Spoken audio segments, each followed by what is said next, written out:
Well, that cupcake looks good. That's a bunt cake. Nothing but cakes. Oh, we're live. Well, welcome everybody. We're talking about bunt cakes. This is Welcome to Viking Voices. This is an actual special edition of Viking Voices where we really want to address some of our virtual Viking questions and answers, but also talk a little bit about the programming. I've got a couple of experts here, and I say experts and cautiously, I can feel their anxiety rising because really none of us are experts in really implementing a full program, district-wide virtual Viking program like we're doing this year. So really appreciate everyone's patience and flexibility as we really are working hard, working with you to try to make this work. We know there's some hiccups. We know there's some bumps. We're trying to work through that. We've made some changes to try to adjust for those types of things, but I really appreciate it. We're trying to do the best we can. We really will support you in any way we can. And this is one of the opportunities that we're trying to do to answer a lot of questions for you. So I hope you're on. I hope you listen. I hope that you'll ask some questions and we'll get some answers to you. Any questions that we cannot get to, we're collecting them and we'll put them on a frequently asked question. Our website, we started putting a lot of information up on our website relative to Virtual Vikings and the supports there that you can provide. But I also want to give you access to maybe some additional people. Again, anytime you like for our own district, if you call in and you have an issue with maybe transportation or food or technology, you might go to all these different kind of departmentalized places to get answers. There's not just one person to answer all your questions. And that's going to be the same here with our Virtual Viking program. We have a lot of fingers in here. We have personnel trying to hire teacher of records and making sure information's to secretaries. We got Angie Pingel, who everybody knows, helping to enroll and answer questions. We have our technology. So there's a lot of different fingers in that. And I know at some point that can be frustrating that maybe not everyone's answer your question or one person can't answer all your questions. We're trying to put something in place we call a building mentor, trying to help you so you have a one-stop person to have all the questions. That person can say, hey, I'll take your phone call, and then at this point, I'll help direct you, or I'll call for you to get the right question, whether it's technology or whether it's Chromebook login, whether it's Lincoln Learning login, so that you have a better understanding of who you need to contact. Initially, it's always going to be your teacher of record, though. Your teacher of record is going to be your initial primary point of contact, and then your building mentor would be the other one when you have other questions about some logistical things, like I'm sure you're going to have questions about, is my child going to get their picture taken, about food service and those type of things. So there's a lot that goes into Virtual Vikings, and we have a lot of people have a lot of good questions, and so I'm ready to answer any questions that you might have as we get started. But again, thank you for joining us. Looking forward to the school year. We've got a lot of exciting things coming up, both in person and in virtual. And so I'm really excited to get moving here. So, all right. Before I get, we already have a question. I was just going to say that last week you were hopefully able to meet your teacher of record, and then just going through a list of things, and also open house. Your teacher had a little bit of an open house to give you some initial information. Some of you were able to log in at that time. Some of you we had to wait for Lincoln Learning to get up and running and move, because Lincoln Learning, even though they are doing complete counties, they're doing the entire Kalamazoo, Kent County program. So they had such a large influx of people who wanted to join Lincoln Learning, because it is a good quality program, that they weren't up and running and ready to go. So there was some delay there. I know we had some Chromebook delays as well. We purchased Chromebooks back in July, 700 of them to come in for our Virtual Vikings. And they've not come in, and they've not come in across the country if you've been paying attention to the digital device delays that are hitting all the schools. However, they're coming in, we're waiting on them. So what we had to do is we had to grab devices that are already in our schools, process those out of the schools, tag them, point them, get them to the virtual. So there's a little delay on those, and so we apologize for that too. But at this point, hopefully you've met your teacher of record. You should have. If not, let us know. The other thing is you should have been able by now to have all your login information to get started. Sometimes you'll get in your Pulse at Lincoln Learning Solutions is the email that you'll get for that. And so sometimes it goes into your spam until your email recognizes that. So for some people, they found those in their spam. They say, well, I haven't got any information. And then we said, look in your spam. Once they got in the spam, they were able to find the information there. But again, if you still don't have your login information at this point, now Angie Pingel, who's with us today, is the person to get your login information if it's not from your teacher of record. So, okay, at this point, sorry, I just want to kind of put that together, and then we'll get started with a first question. I saw one up, and then we took it down. What should families do if they've not heard from their building principal or teachers? Great question. Okay, so again, it's going to depend on what your issue is. But right now, the person that you need to contact is your teacher of record. Eventually, your teacher of record will give you another name, will be your mentor, which will help you kind of slide through things. But right now, it's going to be your teacher of record. It's going to be your primary contact for all the issues that you have. So again, you should have met them. If you don't know who your teacher of record is, again, that's going to be something that would be something you might call Angie Pingel about.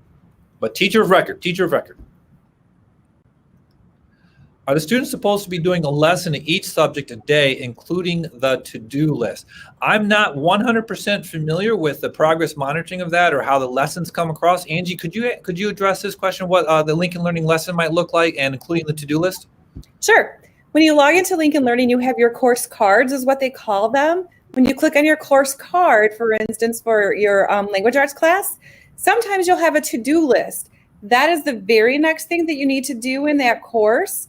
Otherwise, you should be working through all your courses every day, and then they're self-guided. So once you start, you click on your first lesson. It'll take you through an activity. It'll take you through right in order the way that you need to follow through. You just keep continuing to click on through. It is guided. Okay, so Angie, once they do their lesson in that subject, so they do a lesson, they do it in their subject, and then there's also the to-do list. But then there's a tracking monitor that says you're completed with so many % of the class. Do you know do I have to complete the to-do list for that tracking mechanism to say, yeah, you've completed the lesson, or? It does. So in order to get credit for completing that specific lesson, you have to complete all components of it. Okay. So if there's a to-do list, those are things that you still need to complete in order to move on to the next area. Okay, that makes perfect sense. Perfect sense. Thank you. My daughter's in kindergarten. I like to know what we should do each day, one lesson a day, one lesson for each class. Again, that's going to come down to Lincoln Learning. Angie, do you have a question? Or the teacher of record should have an answer for that. But Angie, you probably have an idea. They should. And one of the things that I know Donna was very, researched heavily is how much time should a kindergartner spend in virtual learning. And the great thing about virtual is that there's that separation. So should they do a lesson each day? That's going to depend on how quickly they're working through it and how long it's taking them. So that's going to be different for everybody, but it would be nice to get through one each day. And so, and is that how it's designed, that there's a lesson each day, and then as long as they move through that lesson, you talked to me earlier about a calendar that was set up. Can you tell a little bit about that calendar, because maybe that helps with the answer to this question too? Sure. So when we enrolled your children in their courses, we set a start date and then we set a completion date. That calendar helps you to navigate through that course to see if you're on time. So if you start falling behind, then that's going to show you on that calendar, that your pacing calendar, that you're falling behind. But if you're pretty much staying steady or you're moving ahead, it's going to indicate that as well. And will that show up on the parent dashboard? It shows up in the students when they log into their courses, when they click their course cards. I believe over on the left-hand side, it will show progress. Right there. Okay. Yep, that's where they'll see it. And so that's also, so if you start seeing you're getting behind, then maybe we might have to do a little bit more than one lesson a day, but that's the better way of tracking that. And it's going to depend on what grade they're in and what subject they're in and how much Lincoln Learning is progressing the child. Yep. Absolutely. Okay. All right. Thank you. Is there a way where we as virtual parents can have a teacher meeting once a week? That again, I'm not sure how that's set up. With your teacher of record should be reaching out to you. You want to have a teacher meeting once a week. So the teacher of record really reaches out to the student if they need support. But you're going to have parents who are supporting the student. I think that's a reasonable expectation. What are the teacher of record's expectations in terms of working with parents? So right now, teachers of record during their open house asked parents, what is the best way to contact you or work with you? So each parent would have responded to their teacher with that information so that they could have the best communication. But with the once a week piece, they will receive an email at the beginning of each week to all parents with updates. So they receive a weekly update with what's going on in the buildings. They also receive a weekly update they should be receiving from their building. So say you're still a Howard Ellis parent, you would then have that communication from Howard Ellis as well to understand what's going on in that building. So you're receiving both that communication. So even if it's not a meeting, there's some way that a parent can connect with the teacher of record, and they reached out, they said, hey, is it email, is it phone call, what's the best way? And if parents have not provided that information either last week through their orientation time, they can contact their teacher of record and suggest that and say, hey, here's how I'd like to be contacted. Because there could be a two-way communication email with the parent and the teacher of record, more just rather than just a meeting. It could be an ongoing login. Okay, but I believe if a parent were to request a meeting, a teacher of record can make that happen. What support is available to those of us who chose virtual learning? Okay, so that's where we have, again, we have the teacher of record that's a local certified NOWS community schools teacher, so they know the curriculum, they know what they're doing.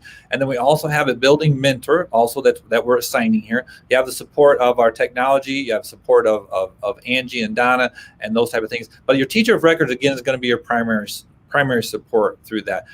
In terms of additional support, we also have the food distribution, which I think I can talk about in a little bit before I sign off. I want to make sure that's something that resonates with everybody in terms of food, in terms of making sure that you know where those sites are and how to get the food and those type of things.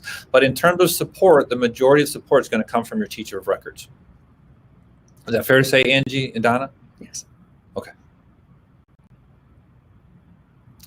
Okay, my grandson hasn't received his computer yet. Who should I contact?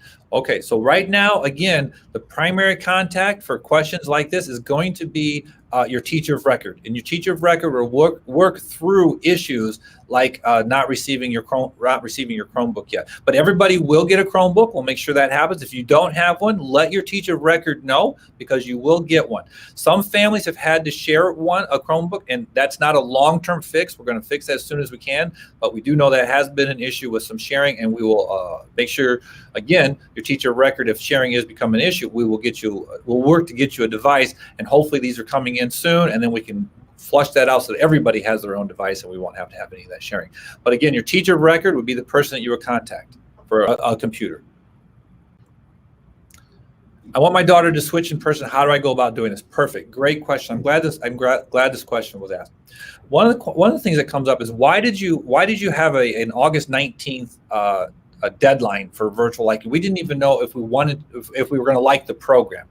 Well, Virtual Vikings really wasn't set up for a liking the program or not liking the program. It really was so that you, as a parent, can make the decision of what's the best, what's the healthiest choice for your child. And throughout the whole time, we got information that was going to be 5% of parents, 20% of parents, all over the range of the number of students that were going to sign up for Virtual Vikings.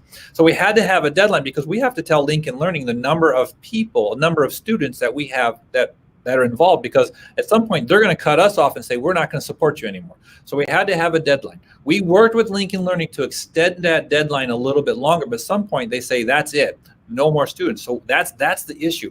And so at some point we have to put people on a waiting list for Virtual Vikings. Okay, that's one part of it. The second part of it really comes down to cost. Anything that we're doing with Virtual Vikings, to offer Virtual Vikings is an added cost that to the district that we're already incurring. That we weren't incurring in the past. Now that's not a big issue. We're figuring out a way to use our federal funding creatively to make this happen. So it's not a big issue, but it is if we were to have 100 people decide to sign up for Virtual Vikings, and then they all said, I don't want to do Virtual Vikings. That's a huge cost.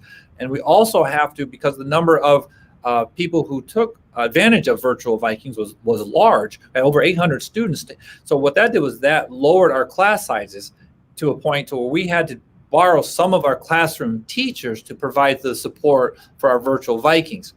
So in order if we had a large number of Virtual Vikings parents and children who want to come back in the classroom, we don't necessarily have the space with all those teachers unless it's a certain balance. So it's a balancing technique. So right now, if your daughter wants to switch in person, they still can do that. You need to call your building principal, let them know that that's what you would like to do. It can still happen. They will put you on a waiting list. If there is room in the classroom, they will accept your child. There's still a lot of fluctuation going on with students still enrolling, students unenrolling for the first couple of weeks of school, which is the second week here is done tomorrow, Friday already. We have 2 successful weeks of school.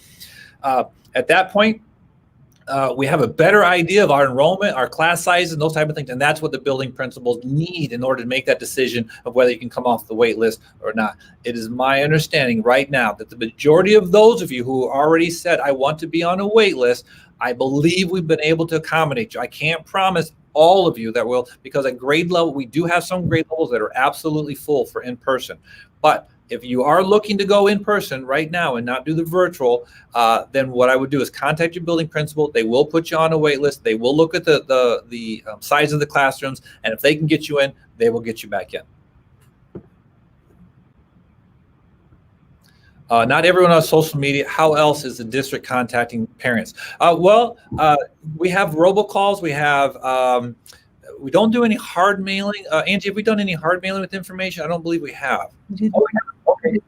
We did. We sent those parent web letters out to all K, I believe so. 5 learners. Everyone on LinkedIn Learning. Yep.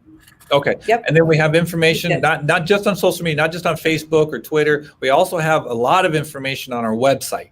And then if we have real critical information, we usually do a robocall, text messages, emails that go home, and then that usually has a link in there, almost always has a link in there that take you to the actual website, and our website has a lot of information.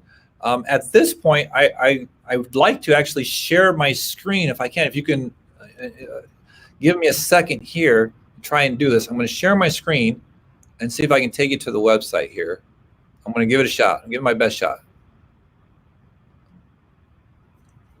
All right. Click on here, share this. I'm sorry, give me a second here. You're sharing, you're probably seeing me now, which is not what you need to see. I'm going to go to our Niles Community Schools website here. The first thing is now it's under this reopening COVID-19 information. It's right on the district website. A lot of times we'll have information on the updates down here. If you could see my cursor, any new information like here about our food service and other things. But anyway, right here, the reopening COVID, what we've done is we've actually added a category here for virtual Viking information. It's specific virtual Viking information right here. And we'll continue to add that. We'll date the information that's up there so you know what's new and what's old. We'll also have some information up here, like we have Chromebook login assistance that you can see, that you can go to in order to assist with the login if you're having trouble with that before you contact your teacher record or before you contact your mentor. As soon as you get that, the person name there. And then also we have the virtual student meal program. Those are just some examples of some of the things that we have on there, but we're trying to push more information there to the website as well, rather than just use Facebook, because you're right, not everybody's on Facebook. I don't use Facebook. Not a lot of people use Twitter, but we're trying to push information to the website. If you have other needs, other communication needs, again, please let your teacher of record know, and we will work through that to make, because we do want this to be successful for you. We do want to give your child the best chance of success. That's what we're trying to do. All right. What is the percentage of students who are enrolled in virtual learning? Great question. I would say if we have 800 students in there and we have about 3,600, I hope nobody does the math on me, but about 3,600 students otherwise have, again, I'm going to say it's about 20% of the students. And the interesting thing about that was right up until a week, maybe August 1st, we really started getting quite a few people interested in asking questions about it. Around that time, I sent home a parent survey, and we got a ton of responses back on the parent survey. And on that survey, it said 20% of the parents said, I am sending my child no matter what you do to those schools. I don't even care. We're sending them. 60% of the parents said, you know what, I'm going to wait and see. I'm going to see what protocols you have. We put together a plan for our in-person. And 20% of the parents said, I'm not sending my child no matter what you do. Okay, so we've got a disparity of where people's beliefs are. And so that's why we wanted to provide the virtual Vikings. We wanted to keep you connected to your buildings as well. Like if you were an Eastside student last year, or your child was a Howard student, we wanted to connect you with that. And so that's why we want to keep you through, with Miss Asmus or Mr. Rock or the mentors there, or somebody in the building. So that way at some point, let's say it's semester, because this is a semester long a commitment, at the semester, if you want to come back, you already have a spot in that seat, and that teacher knows that they're expecting you. If again at the semester you want to make that change, they're expecting you. They know you're there. You should receive some communication throughout the semester, also from your child's teacher. That would be in person if they were to go in person, just to kind of keep it connected to do that. So we try to do that. We try to offer the other supports. like a certified teacher and some other things. And what we found was real close to school starting, I'm going to say maybe a week before the deadline, we doubled. We were about 400. Yeah. We doubled to 700 to 800 very, very quickly. And then since then, we actually, I think, reached a number up to 900. And then some people have kind of scaled back since then. So some people have changed their minds. So it was a large percentage. I meet every day with superintendents from North County and South County, just kind of saying, hey, where are we standing, and asking them about how their virtual programs are going. And for the most part, like Lakeshore, I know they're right around 20-25%. And what that done is it has lowered some of our class sizes in our building. So anyway, that's the percentage. What happens if there's another shutdown? Will everyone be using Lincoln Learning? No, great question. Gosh, that's a great question, really. No, the benefit of being a virtual Viking is there won't be any disruption in learning. You will know what you're doing. If schools do get shut down, and there could be any number of reasons why schools will be shut down. Right now, our numbers are good in the county, but as you know, a lot of places, a lot of hot spots. The governor just put up some other regions and raised their risk. Not here in Berrien County, but there are some areas that went from low risk to medium risk and medium risk to high risk. So I really don't want to knock on wood that we're not getting hit here in county, but you're right, that could happen. But for Virtual Vikings, you're going to have the benefit of just seamless. If we close schools, you guys are good to go. It's not going to impact Lincoln Learning. We're not going to put additional people on Lincoln Learning. We're going to go to remote learning. And so those students and teachers who are doing in-person and remote learning, they're going to have to be a shift to that a remote learning platform. Which may be a little bit disruptive in the learning for a little bit, but we'll work through that like we did in the spring. So there's definitely a benefit there for the Virtual Vikings when you're talking about if the schools have to close and go remote. We will continue to provide food services during that time. I just want to keep saying that so people are aware of the food providing. So no, we will not use Lincoln Learning when we go to shut down schools. Great question. Will my son be able to be back in person after the semester? Absolutely. Yes. Please, as you go through the semester, and again, there's going to be some bumps and bruises. There's bumps and bruises in our in-person right now. We've said, these kids, our kids that are in person, they need a lot of breaks. So kids are taking, they're going outside. There's a lot of, I don't want to say educational downtime, but there is some instructional downtime that occurs more. We're also washing hands more often. To go to lunch is taking more time. There's less socialization of kids in the classroom. There's those type of things. So there's trade-offs. There's pros. It's not like traditional school. I wish it was, because then we'd all be back together, and we know how to do that very well. Our teachers do a phenomenal job. Everyone does a phenomenal job of what we used to do. So we're tweaking these type of things. But to go back to semester, absolutely, your child we want you to make that decision. We want you to look, how is Virtual Vikings going? What's going on in the school system? What's going on in the county relative to spread? Take all that information into account. I will make sure that I'm sharing all that information with all parents, not just in person, but also Virtual Vikings, that you can make an informed decision of what's best for your child for the second semester. I think that's a great time to make that decision. Keep up with the information that's going on with the school and make those decisions. Yes. And again, your son will have a spot. If they were enrolled last year at an elementary school, they'll already have a spot, and you probably should already know who your son's teacher is if you were to return in the semester. Yeah, good question. I keep saying that, but they are good questions. They're great questions. Does the district have any ideas on how to provide support for mental health for children, both virtual and person? Yeah, great. Again, another great question. Yep. We actually put that on one of our administrators' plate. He's actually doing positive behavior intervention supports, but he's also doing social emotional learning.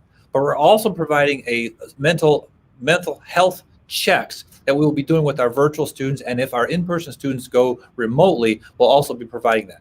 That survey is going to be a countywide survey. We're working with Berrien County mental health experts, but we will be surveying our students, and we'll also be surveying our staff, maybe some parents if needed. But we will be surveying our students, determining what their mental health supports are. And we do have those supports people in our buildings, but also have outreach to other available resources in the community as well, to support the mental health. But that is a big push for us. We are very concerned about the mental health that it's weighing on us, not just because someone's going virtual, someone's going remote, but just COVID.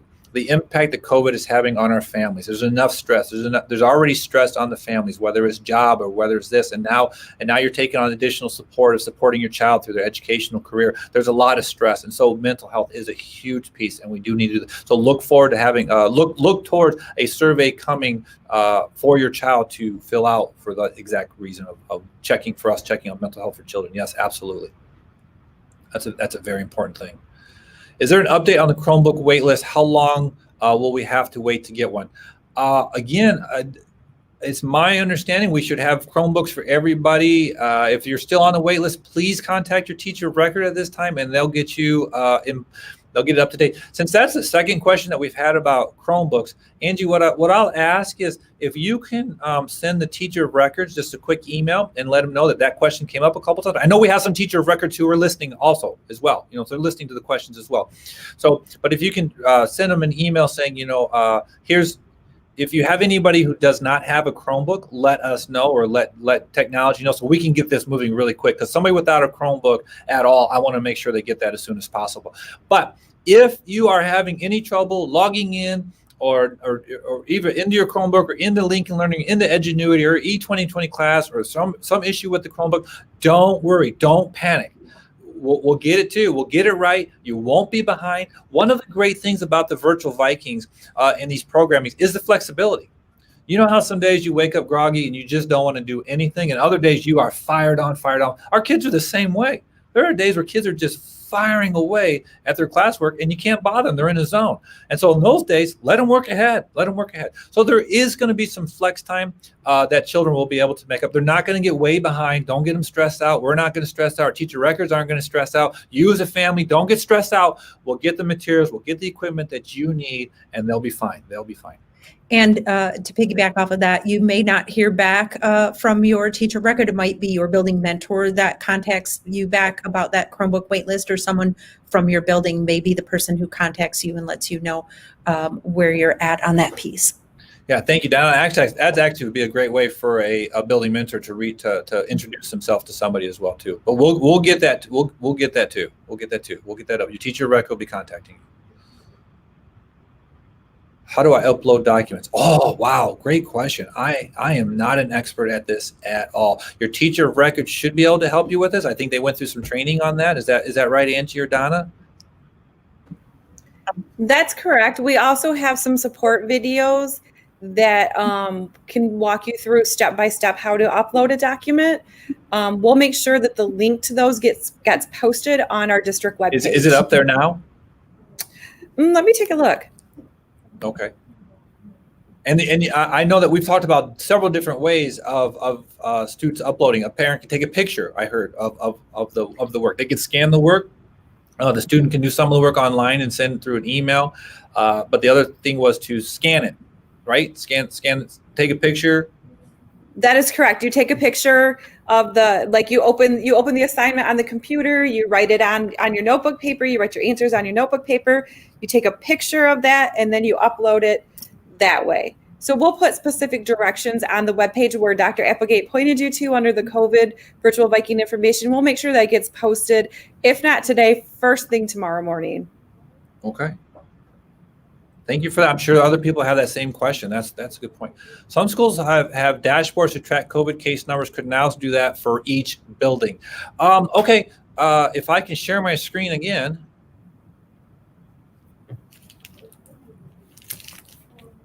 Trying to do it quickly because I know we've got a lot of questions out there. We have it right here again under the reopening COVID-19. Oops, sorry. I've got the new COVID dashboard here.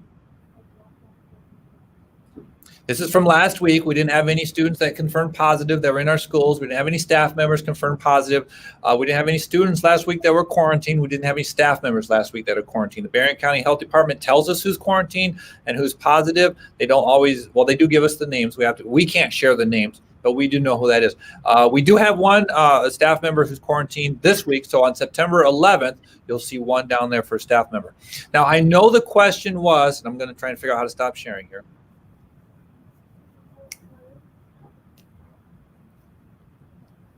Okay, did I stop sharing, Donna and Angie? Okay.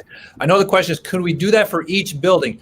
I believe the problem with doing it for each building is there's some HIPAA violations. If somebody contracts any kind of communicable disease, we can't release any information that could identify either the student or the staff member. And it's very difficult when you just have one staff member. And so our lawyers have suggested that we use district aggregate information. But let me think more about that, because I think that would be a key information that if I'm a parent, just like I talked earlier, if I'm a parent, I'm deciding whether my child wants to come back, or I want my child to come back at semester, probably do want to know how many cases have we had at Eastside this year? How many cases have we had at Ballard? I understand. You know what? I think let me put some more thought into how we might be able to do that as our numbers get maybe bigger. Maybe by month I could do something like that. Let me take a look into that. But I do want you to know that we do have a dashboard. We're going to keep that up. The State Department's also going to be pushing out some information about schools, but I don't know if it's going to be by building or not. But if they are, I can post that as well. Again, my point is I want you to know what I know so that you can make informed decisions. Okay. I'm sure there's a lot of other questions out there. Thank you for the questions that were asked. Thank you for being again. But the number one is I really thank you for listening. And taking the time, because we're trying to get information out. We're building the website. We're trying to add some additional support with the building mentors. We're learning this. We developed a plan. It looked good on paper, but once you start implementing it, we got little hiccups. We got some external hiccups with the Chromebook and the Lincoln Learning logins and some clever login that was not. Again, that wasn't our fault. I'm not pushing the blame on anywhere. Some of this is just we got to figure some things out with you. So I really appreciate your flexibility. We will get this running for you if you're still running the hiccups. If you've got some small hiccups and some questions, your teacher record again is your primary mode of contact, and then that person will introduce you to the building mentor. If it's a login or if it's a relationship with Lincoln Learning, again, contact your teacher of record, and they would be able to contact Angie or Donna. Angie really helped assist in the enrollment piece, and then after that, she really just kind of makes sure that things are kind of working behind the scenes with Lincoln Learning. I know we're running out of time, but I do really want to make sure that parents are aware of our virtual student meal program. I kind of mentioned it. I pushed it up here on our website. I'm going to do a quick screen share one more time. I'm sorry. I know people need to go. Did it again here. Under the Virtual Viking category right there, the virtual student meal program distribution is right there. All the information about what's allowed, who can come, how do you do it, and what times right there are there as well. All on the website. Information is right there for you. And I'm really excited that we're able to continue to offer that for all of our virtual students. Again, we may have a few hiccups the first few times we do this, but we'll get it ironed out, and we'll have it ready so that we're not adding again any stress to you. That is not our intent. We're trying to help, not do any harm here. And so again, we appreciate you joining. Donna, thank you for being on with me so you can answer some of the questions. Angie, thank you so much for all that you've done. I know you've assisted a lot of parents in helping get this thing up and running. Thank you very much. So thank you. Everyone, I hope you appreciate the special edition of Viking Voices. And again, we'll continue the information. The questions we were not able to get to, we'll put together, put up an FAQ, a frequently asked questions, just for the Virtual Vikings, and you'll see that on the website. Have a good day. Have a good school year. Thank you.